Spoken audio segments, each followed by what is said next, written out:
Show में।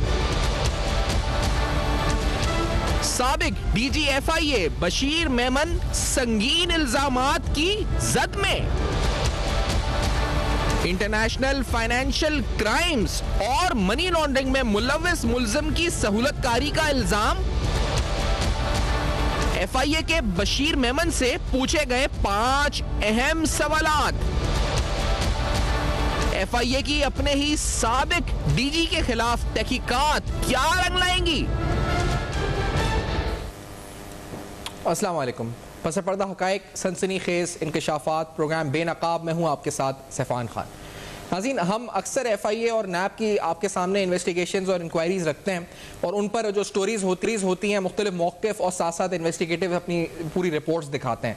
आज का प्रोग्राम इसलिए मुख्तलिफ होगा कि आज खुद एक साबिक डीजी FIA जो कि इल्ज़ामात की जद में है और उनके खिलाफ खुद FIA यानी उनका अपना ही इदारा तहक़ीक़ात कर रहा है। इल्ज़ामात की फहरिस्त तकरीबन 5 के करीब सवालात हैं अहम जो कोई एक इंटरनेशनल फ्यूजिटिव से मुतल्लिक़ हैं। बात हो रही है जनाब बशीर मेमन साहब की जो कि साबिक डीजी FIA हैं।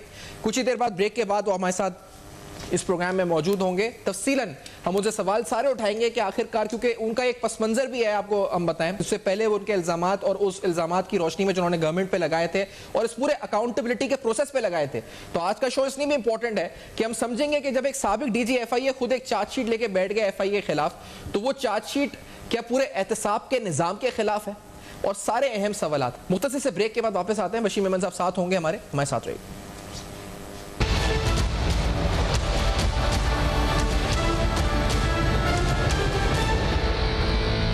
Welcome back. आप देख रहे हैं बेनकाब। बेनकाब में बशीर मेमन साहब आज प्रोग्राम में साथ मौजूद हैं, साबिक डीजी FIA जिनके खिलाफ खुद FIA तहक़ीक़ात कर रहा है। तो बशीर साहब, मैं सवाल तो बहुत सारे हैं, लेकिन जो बात वहाँ थी जो मैंने पूछा था आपसे कि ये वजह क्या है कि आपने पहले कहा कि आपको टोन आपको सही नहीं लगी, जिस तरह टोन थी उसकी, जिस समन में आपको बताया गया वो समन मेरे सामने भी मौजूद है। उसके बाद आपने कहा कि आपको जो टाइम दिया गया 24 दिसंबर को, कहा गया पहली को आ जाएं। तो मैंने आपसे पूछा था क्या आप खुद भी तो डीजी FIA रहे थे, आज आपको ये टोन इसलिए बुरी लग रही है कि ये आपको समन किया गया था, या FIA का तो रद्द-ए-अमल और तरीका यही रहता है, तर्ज अमल उनका यही है, वो सबको इसी तरह बुलाते हैं और इसी तरह का नोटिस भेजते हैं? बशीर साहब, नहीं, मैं बात करूं 2004 की क्राइम में इस तरह आप किसी की शख्सियत को नहीं, इस तरह 2000 मैं सिटीजन हूं, पाकिस्तान का शहरी तो हूं ना जी, तो 2004 के क्राइम में आप किसी भी सिटीजन को नहीं बुलाते जो इस 2017 में उस ट्रांजैक्शन का हिस्सा, और ये सवाल नहीं करते कि तुमने क्या किया था 2004 में जो क्राइम हुआ, तो फिर सालों से पूछो। मैंने ये कहा। हैविंग सेड दैट, मैं आपको छोटी सी अर्ज करता हूँ, जब मैं आपको बताता हूँ कहां से मुझे ये एहसास हुआ कि ये बदनीयती हो गई। उन्होंने खबर लीक कर दी, मैं शाहज़ेब खानज़ादा के प्रोग्राम में गया, वो यही टॉपिक यही था, तो उन्होंने उठते ही मुझसे ये सवाल किया कि जी आप उठ के चले गए और ये चले गए। अच्छा, मैंने कहा अच्छा कैसे? मैंने कहा अच्छा इन्होंने लीक कर दिया ना, तो नाउ मेरा ओनस खत्म हो गया, वो जो इन कैमरा सेशन वाली बात खत्म हो गई। मैंने उनको उठते ही बता दिया था कि मैं रिकॉर्ड कर रहा हूँ।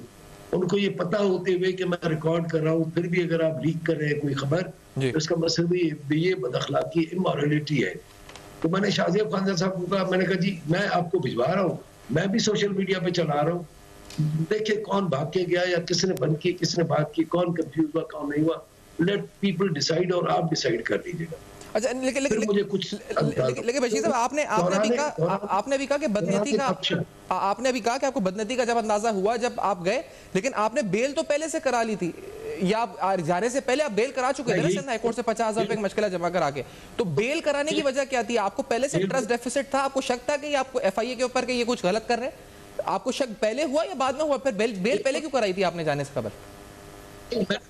मुझे शक हुआ लैंग्वेज से, और दूसरा मैं लीगल माइंडेड आदमी, मैंने कहा नहीं FIR कटी है, पता नहीं कोई बेल लेना मतलब कोई इस तरह मुजाहिका नहीं। मैं जाना चाह रहा हूँ, मैं जाऊंगा भी, और मेरी एजेंसी है, उसका ये राइट है। मैं इन्वेस्टिगेटर रहा हूँ खुद, और मुझे जाकर सवालात के तसलीबख्श जवाब देने चाहिए। लेकिन दौरान गुफ्तगू डायरेक्टर साहब ने ये भी बताया कि एक हाई प्रोफाइल इंक्वायरी और भी आपके खिलाफ चल रही है हाई कोर्ट उधर हेडक्वार्टर्स में। मेरा माथा ठनका।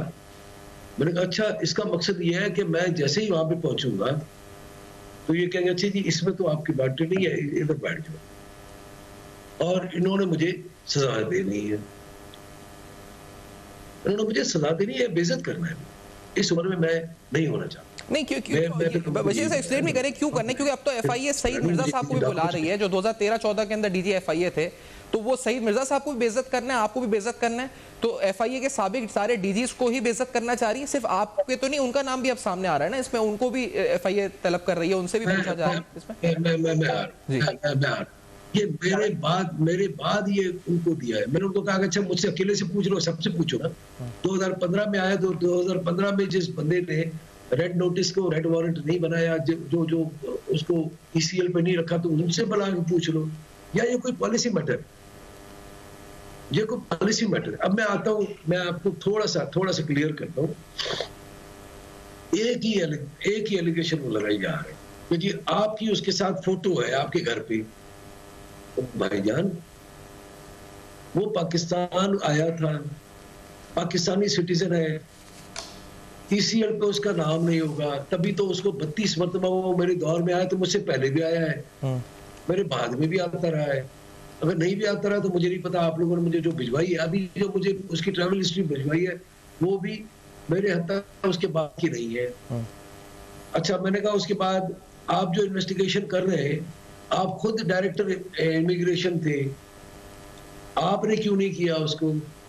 आपने क्यों नहीं रोका उसको 32 वर्ष मेरे होते हुए? मैंने कभी इन्फ्लुएंस किया कि इसको आने दो, इसको जाने दो? कभी भी नहीं। अच्छा, फिर मैंने कोई सिस्टम में डाल दिया हो उसका, ईसीएल से नाम निकालो? नहीं, इसलिए वो तो मेरे चार्ज लेने से जिस दिन मैंने चार्ज लिया 7 अगस्त को, उस दिन भी वो आया है। मेरे पास अभी तो चार्ज हिस्ट्री है जो उन्होंने भिजवाई है मुझे, उसकी ट्रैवल हिस्ट्री 15 में भी आता रहा है, 16 में भी आता रहा है, 17 में भी आता रहा है, मेरी चार्ज लेने से पहले भी आता रहा है। तो हमें वांटेड नहीं था, जो भी था। मैंने कहा कि मुझे डॉक्यूमेंट्स भिजवा दें कि मैंने उसकी, उन्होंने कहा जी फैसिलिटेट किया है आपने उसको, उसमें रेड नोटिस इशू कर। जो लव समन में था वो तो ये था कि आपने कंट्रोवर्शियल कर दिया इंटरपोल के रेड नोटिस को, कि आपने कंट्रोवर्शियल कर दिया रेड नोटिस को। लेकिन सर मुझे मैं उससे पहले मुझे बताएं सर, ये जिस फोटो का आप हवाला दे रहे हैं उसके बारे में लिखा गया, refer news and picture of your meeting with Umar Farooq Zahoor placed at annexure E which was published on, जो आपको सवाल भेजा गया था सवाल नंबर ई, उसमें उन्होंने कहा कि एनेक्सर ई में which was published on 16 December 2019 in VG Norwegian journal. ये पिक्चर बाकायदा किसी नॉर्वेजियन जर्नल में पब्लिश हुई 16 दिसंबर 2000। एफआईए एनेक्सर ई में लिख रहा है ये मीटिंग उमर फारूक से आपके क्यों हुई थी और ये फोटो क्यों डाली गई थी? आपने मतलब ये कौन आपके पास आया था, आपको पता था कौन है जिससे आप मिलना है, इसकी फोटो कौन क्यों खींच रहा है? मेरी बात सुनिए, उसने मुझे बताया कि ये एक खरतूम साहब है। अच्छा, he is from royal family, he is here, Sindh government का मेहमान है, सिंध गवर्नमेंट ने उनको बुलाया हुआ है। मतलब कोई होगा मेहमान, मुझे नहीं पता था, मैंने चेक भी नहीं किया। अच्छा, तो उन्होंने कहा कि जी आपने जो है वो इसको अपने घर पे बुला के चाय। मैंने कहा बाबा ये रॉयल फैमिली का बंदा आया था, फॉरेनर आया था पाकिस्तान में, मेरे पास आ रहा था रॉयल फैमिली का कोई आदमी। मैं समझता था कि बहुत बड़ा मेरा एज ए पाकिस्तानी मैंने उसको इज्जत देनी है, मेरे पास चाय पीने के लिए आया या जो भी है। अच्छा, उसके बाद जो मुझे एलिगेशन है ये इसकी, तो उसका ये डॉक्यूमेंट मेरे पास मौजूद है। उन्होंने मुझे कोई डॉक्यूमेंट नहीं दिया। उसमें मैं अगर आप चाहेंगे तो मैं आपको भिजवा दूंगा, उसमें ये कोई इतना कोई इंपॉर्टेंट डॉक्यूमेंट नहीं है। उसमें एक ईमेल है। अच्छा, उसने मैं आपको थोड़ा सा अगर बताऊंगा तो फिर ये जी फरमाइए, आसान होगा। जी थोड़ा सा अगर आपको, जी बिल्कुल, कि पाकिस्तान में या पाकिस्तान से बाहर रहने वाले जितने भी सिटीजन ऑफ पाकिस्तान है या डुअल नेशनल्स है, पाकिस्तानी है, जो भी है, हम हो गए इंटरपोल की हद तक, सफारत खाने हो गए उनकी वहां के वेलफेयर की हद तक, हम हो गए एंटी ह्यूमन स्मगलिंग की हद तक। हम उनको सपोर्ट इस तरह करते हैं। सपोर्ट ये होती है, ये नहीं होती कि उनको जाकर के उठा करके मतलब हेलीकॉप्टर को उठा के ले आते, नहीं। हम उनके जो लीगल फोरम्स हैं उन तक उनकी दस्तरस्त को वो बनाते हैं।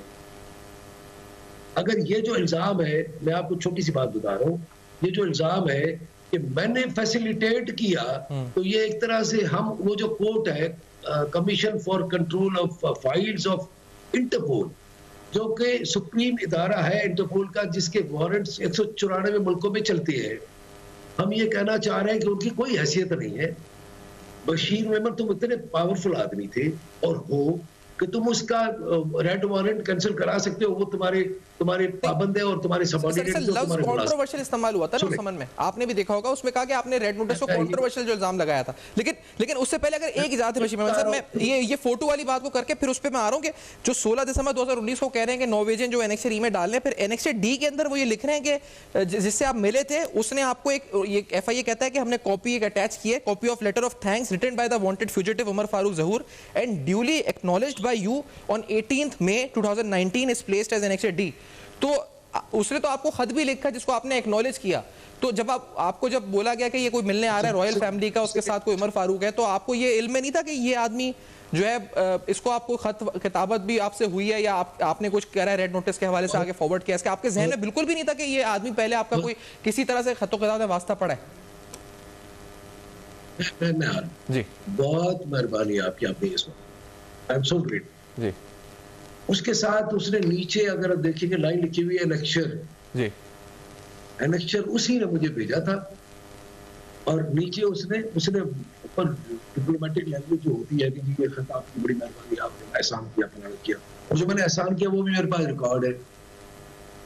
मैंने ईमेल उसकी मैं थोड़ा सा अगर 2 मिनट मुझे देंगे तो मैं आपको बताऊंगा जो हमने सपोर्ट उसकी की है, वो ये मेरे पास फाइल मौजूद है। उसमें हमने जो किया है, उसने हमें एक चिट्ठी भेजी कि जी ये मेरी, अब वो क्या कह रहा है, मुझे उसने खत लिखा और उसमें उसने लिखा कि सर ये आप जो ना इंटरपोल को भिजवा दें।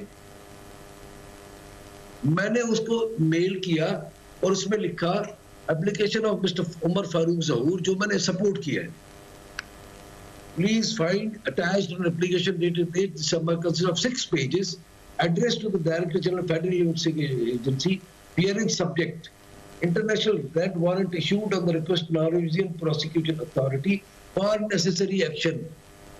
ये है चिट्ठी जिसने उसको इन्फ्लुएंस कर दिया, डर गया, पूरा CCF डर गया, पूरा इंटरपोल डर गया, पूरी दुनिया में तबाही मची कि जी बशीर मेमन ये खत लिख दिया, अब तो करना ही करना है, नहीं तो इंटरपोल को बंद कर देगा।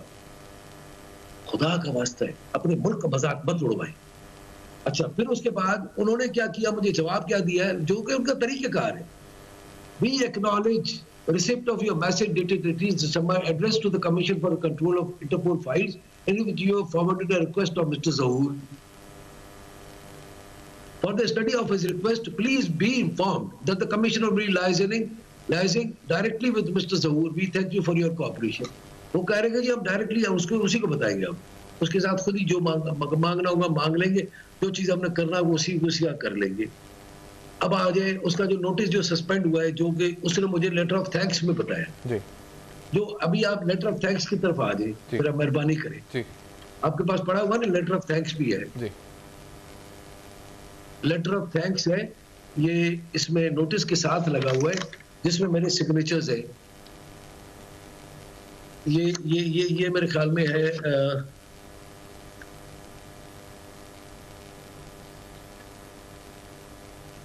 ये है लेटर ऑफ थैंक्स। अच्छा, लेटर ऑफ थैंक्स उसने मुझे लिखा, mister Bashir on PSP, allow me to thank you for your support towards cancelling the Interpol red notice which was given this the decision is not final।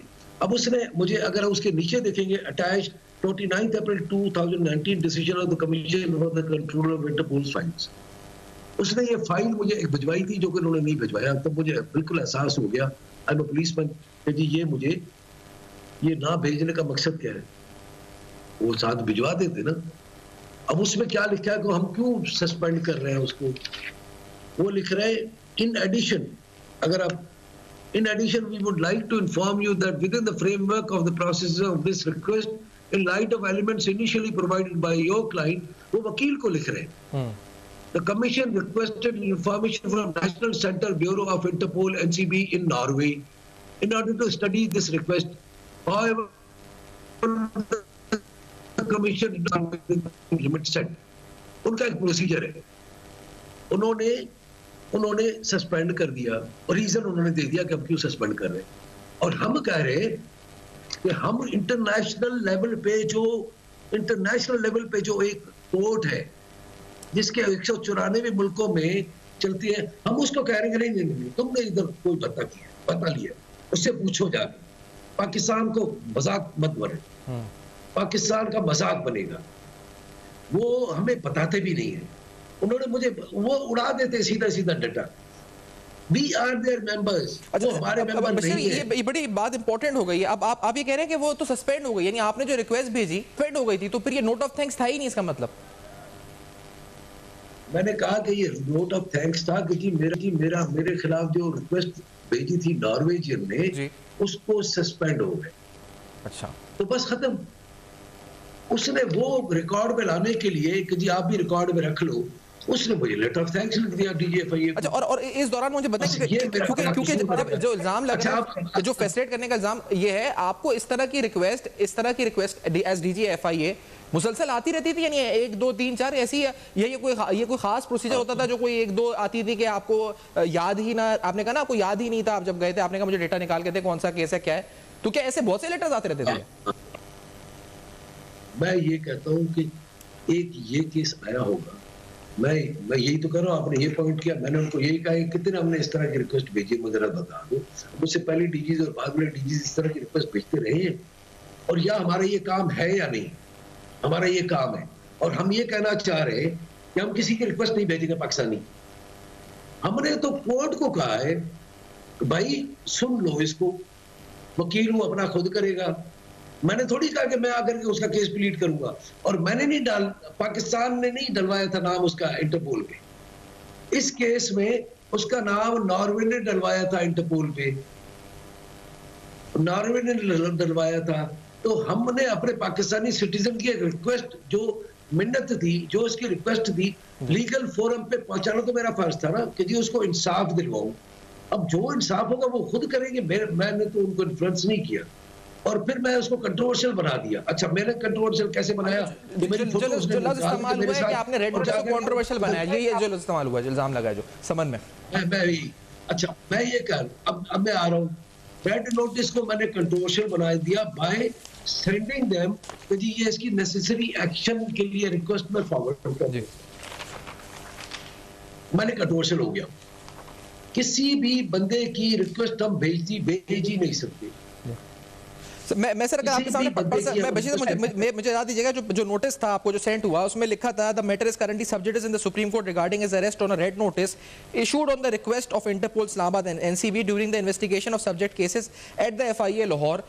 It transpired that while he should have been investigated for the serious transnational financial crimes and money laundering, he was rather unlawfully facilitated by FIA in 2018-19 when you, Bashir Memon, were Director General FIA in freely traveling to and from Pakistan despite being on Interpol Red Warrant watch list. उसके बाद उन्होंने लिखा not only this, you also facilitated him as head of NCB Interpol Islamabad by making the international red notice issued against him controversial. It is a matter of record that aforementioned patronage of a notorious wanted international fugitive was an abuse of authority for extraneous reason. लेकिन जो लफ्ज इस्तेमाल हुआ, आपने cancel नहीं कराया, आपने controversial कर दिया इसको, तो ये आपके ईमेल से कंट्रोवर्शियल हो गया वो रेड नोटिस, ये उन्होंने इस्तेमाल किया लफ्ज। मैंने कहा कि मैंने तो उस लीगल फोरम पे अभी अगर मैं गया हूं, जाकर के मैंने बेल ली है, आपके ख्याल में सिद्ध हाई कोर्ट ने पूरी मेरे खिलाफ इंक्वायरी को कंट्रोवर्शियल कर दिया? खुदा का वास्ता, आपकी लीगल राइट है वो, तो आपकी लीगल राइट आप ले सकते हैं जब, तो उसका भी तो लीगल राइट था जो मैंने फॉरवर्ड किया रिक्वेस्ट, और क्या है?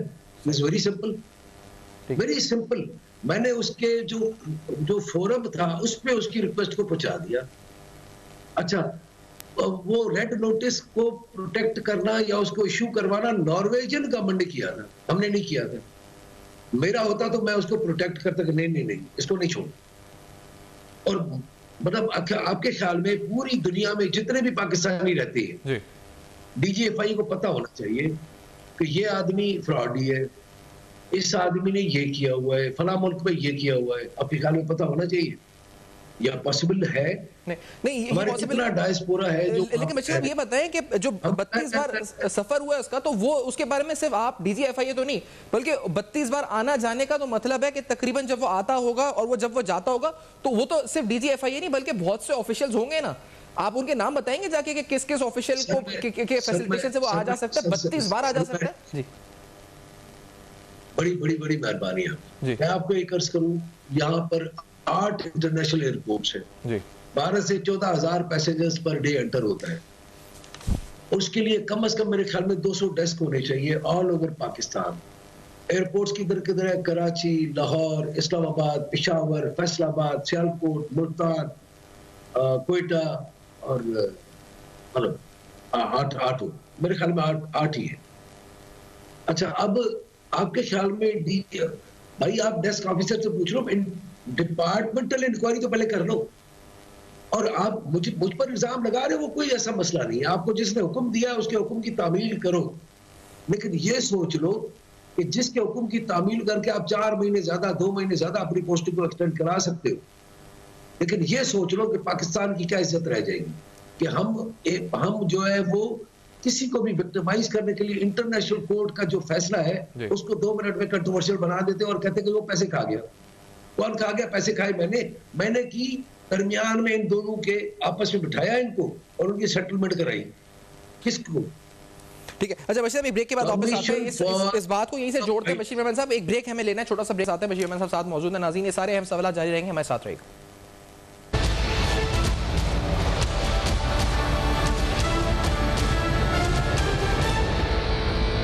Welcome back. आप देख रहे हैं बेनकाब, और आज बेनकाब में नाज़रीन अहम तरीन सवालात बशीर मेमन साहब, साबिक DG FIA is with us in the programme. और आज एहतसाब के अमल के हवाले से तो गुफ्तगू हुई है, जनरली हमने बात की, लेकिन बशीर मेमन साहब पर जो संगीन इल्ज़ामात FIA खुद तहक़ीक़ात कर रहा है वो आपके सामने रख रहे हैं और इल्ज़ामात को करके हम आगे बढ़ रहे हैं। बशीर मेमन साहब, मैं क्योंकि आपने अभी एक लफ्ज़ इस्तेमाल किया जब हम ब्रेक पे जा रहे थे कि आपने कहा कि किसी के हुक्म पर ये सब कुछ हो रहा है, मैं आपसे डायरेक्टली पूछूंगा किसके हुक्म पर सब कुछ हो रहा है? सर मतलब अब ये जो मुझे मतलब अब थोड़ा सा हिस्ट्री देख लें जी। मेरा ट्रांसफर होना 15-17 दिन पहले अपने रिटायरमेंट से, फिर उसके बाद मेरी पेंशन का स्टॉप होना, मैंने रिजाइन कर दिया। मेरी नौकरी है, मेरा राइट है।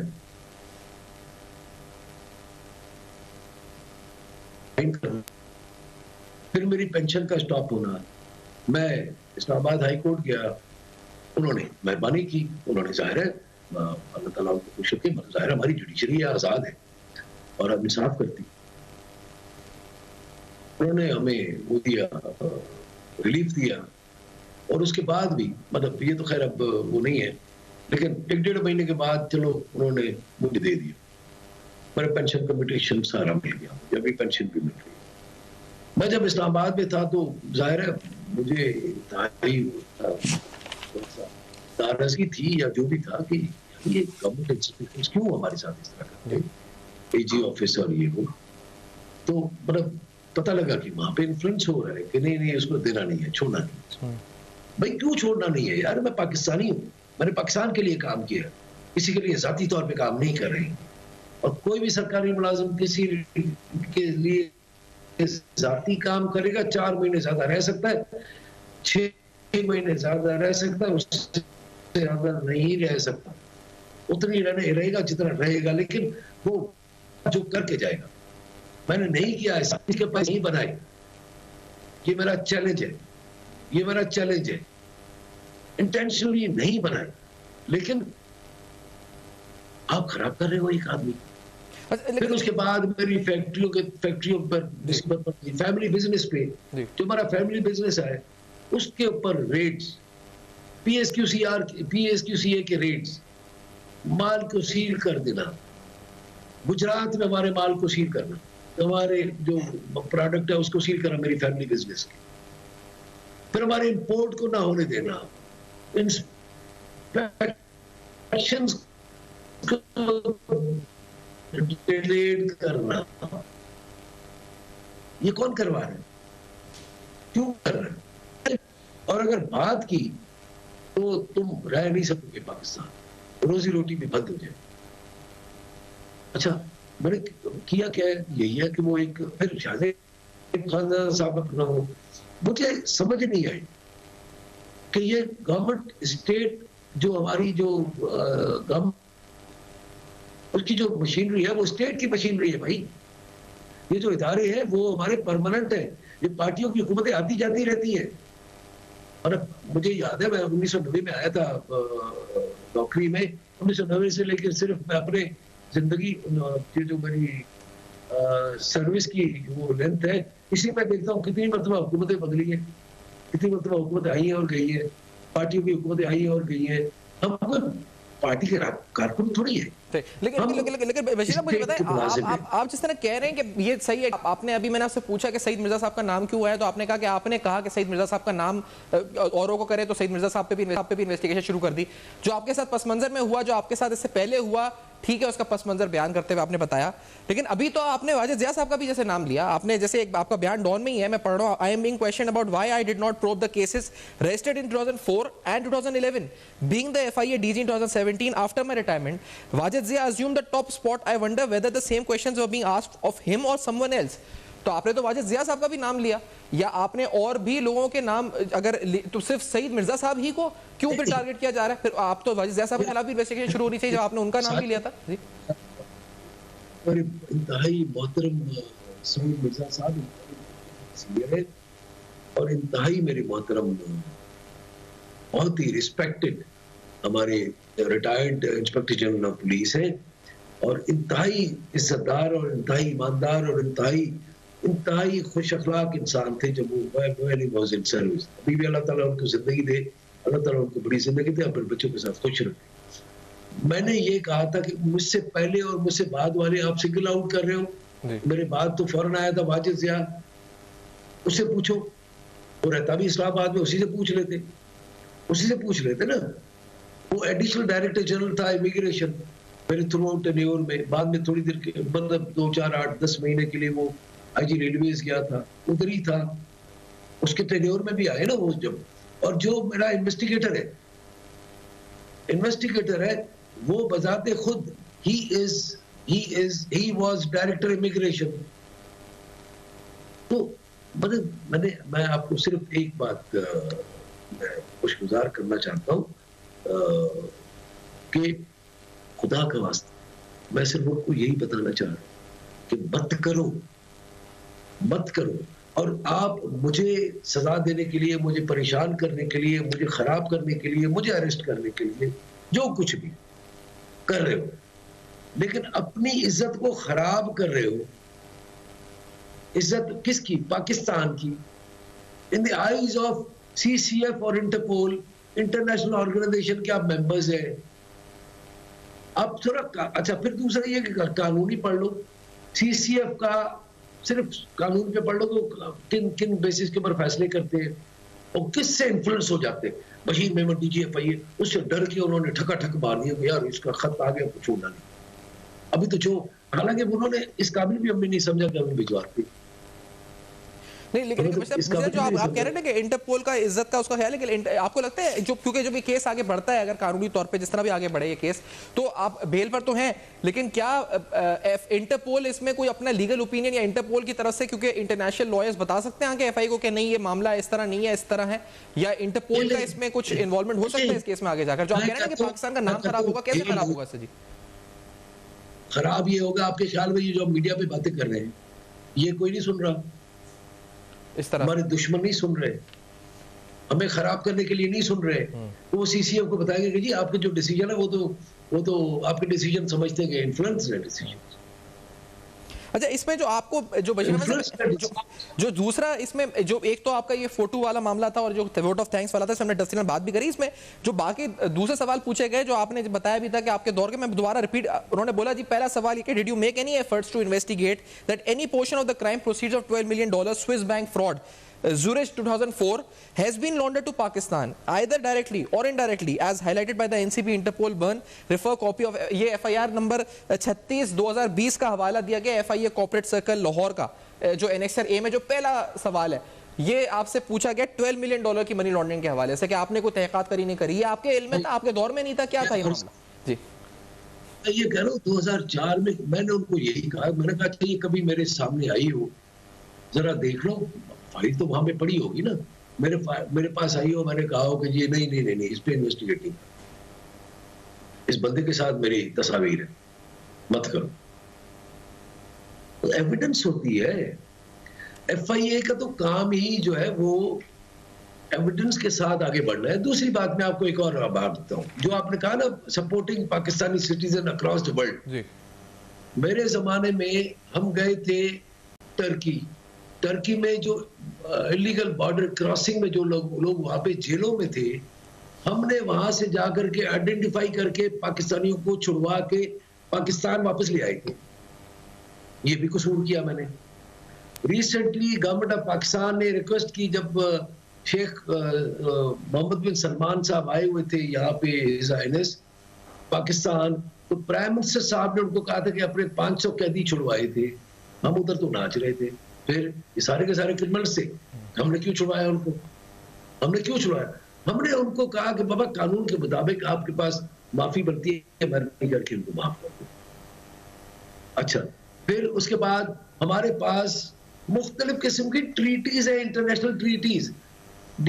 एफआईए का काम इंटरनेशनल ट्रीटीज है। फिर दूसरा, जो हमारे सिफारत खाने हैं, आपको पता है वहां पर एक अफसर रखा होता है जो कि जेलों में जाकर विजिट करता है और वहां के जो कैदी हैं पाकिस्तानी नेशनल्स, उनको सपोर्ट, उनको लीगल असिस्टेंस देता है। ये पूरी दुनिया में हर मुल्क करता है। लेकिन जब आपका काम ही है ये, और आप कह रहे हैं कि कानूनी तौर पे आपको लगता है आपका केस मजबूत है, आप पे बेबुनियाद इल्जामात हैं और आपको पूरा यकीन है कि बेबुनियाद इल्जामात हैं, फिर आपको बेल, आपने का इंटेंशन मुझे सही नहीं लग रही थी, आपने बेल ले ली, चलें वो भी आपका लीगल राइट है, लेकिन ये मुझे पता है फिर तो ये केस स्टैंड ही नहीं करेगा, फिर इसमें डरने की बात ही नहीं कोई, इसमें ना पाकिस्तान को बदनामी होगी ना कुछ होगा, केस बढ़ेगा आगे, एक या दो खत्म हो जाएगा, केस आगे नहीं चल पाएगा। या आपको लगता है कि एफआईए इतनी महारत रखता है कि गैर गलत इल्जामात को भी आगे लेके चला जाएगा? किस तरह लेके जाएंगे आगे? गलत इल्जामात के बाद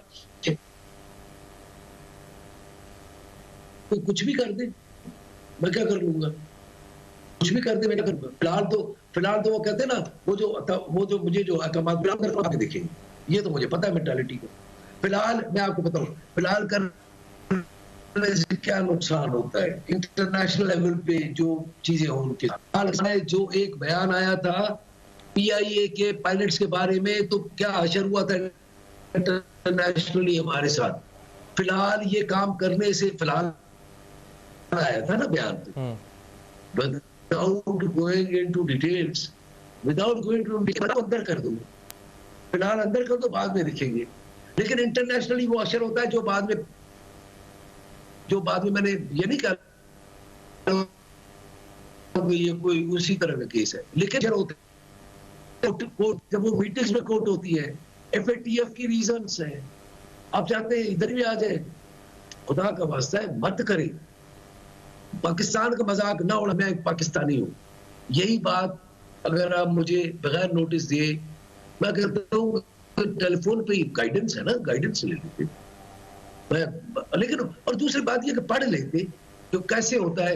हम इल्जाम लगा रहे हैं सीसीएफ पे, मुझ पर तो इल्जाम, मुझे तो जेल में डाल दो बाबा, मैंने तो सब बंदे से वो कर लिया, लेकिन इल्जाम हम सीसीएफ पे लगा रहे हैं। मैं तो सीसीएफ को बुलाऊंगा ना कि बाबा आओ मेरा डिफेंड करोगे, तो मेरी बात मानते हो नहीं मानते हो? मैं कुछ कर सकता हूँ? अच्छा, तुम इतने बेवकूफ हो कि मैंने मैनूवर कर दिया और तुमने ठक मार दिया मेरे बोलने पे, मैंने उसको कंट्रोवर्शियल बना दिया, तुम्हें पता नहीं। एक मिनट, मैं ये कह रहा हूँ कि वो ये कहना चाह रहे हैं कि मैंने इसको कंट्रोवर्शियल बना दिया, और वो इतनी सीसीएफ वाले इतने बेवकूफ है कि मेरे बोलने पे उन्होंने उसको कंट्रोवर्शियल भी बना दिया। और कंट्रोवर्शियल बनाने का ये लफ्ज है फॉर नेसेसरी एक्शन, और उन्होंने जवाब हमें ये दिया कि हम उससे खुद ही अब बात करेंगे, तुम दरमियान से निकल जाओ। और उन्होंने फिर उसको जो डिसीजन कन्वे किया, उन्होंने कहा जी नॉर्वे अपना केस प्लीड नहीं कर सका, इसलिए हमने निकाल दिया। और हम कह रहे हैं कि नहीं। लेकिन बशीर साहब, मैं आप बताऊं इंटरनेशनल तो है आप इसका इम्पैक्ट, लेकिन मुझे बताएं लोकली आप बताएं, आप खुद एक डीजी एफआईए रहे हैं, आप ये बता रहे हैं कि इसका मतलब तो ये है कि एफआईए की बात कर लेते हैं, चले नैब क्योंकि अभी डिस्कस नहीं हो रही है। एफआईए किसी के ऊपर भी जो इनोसेंट भी हो, वो कोई भी चार्जेस फ्रेम कर सकता है, उसको अंदर भी कर सकता है, उसको लेके चल भी सकता है आगे, और ये शायद सालों से चल ही रहा होगा इस वक्त इस मुल्क में। जब आप एक खुद डीजी एफआईए इस वक्त बता रहे हैं कि इंटेंशन सही नहीं लग रही समन से, तो ये तो एहतसाब के निजाम के ऊपर बड़े कड़े सवालात उड़ गए हैं इस वक्त बशीर अहमद साहब। इसको अगर इस आपके केस को सामने रखा जाए तो ये तो फौरी रेक्टिफाई और करेक्शंस करने की जरूरत है इसका मतलब सिस्टम को। कोई भी एफआईआर बन सकती है, कोई भी गिरफ्तार हो सकता है इसका मतलब।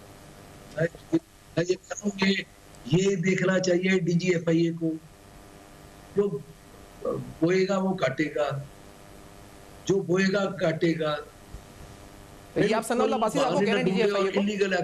मैं कोशिश करता अगर वो प्रोग्राम होते, लेकिन आप ये उनको मैसेज दे रहे हैं कि जो बोएंगे काटेंगे? हाँ बिल्कुल, जाहिर है जो बोता है वही काटता है ना। आपके ख्याल में आप मूंगफली बोएंगे तो आप गंदम तो नहीं काट सकते ना। एग्जैक्टली। गन्ना अगर बोएंगे तो आपको आम तो नहीं मिलेगा।